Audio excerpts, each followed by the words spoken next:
Ketika engkau melihat wanita berhijab melakukan kesalahan atau menyakiti hatimu, jangan sekali-kali kau katakan percuma berhijab, tapi hatimu bejat.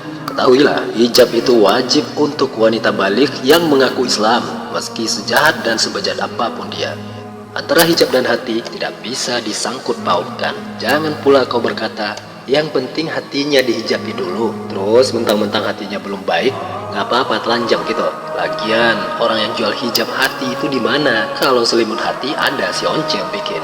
Jika ungkapan di atas kau jadikan pegangan, maka kau sudah terseret ke dalam paham sekuler.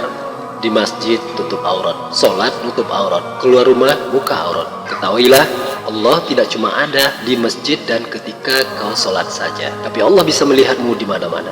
Tidak ada alasan untuk tidak berhijab keluar rumah bagi wanita yang mengaku Islam selagi mereka baligh dan berakal sehat. Karena wanita adalah perhiasan, maka pantaslah perhiasan itu dijaga.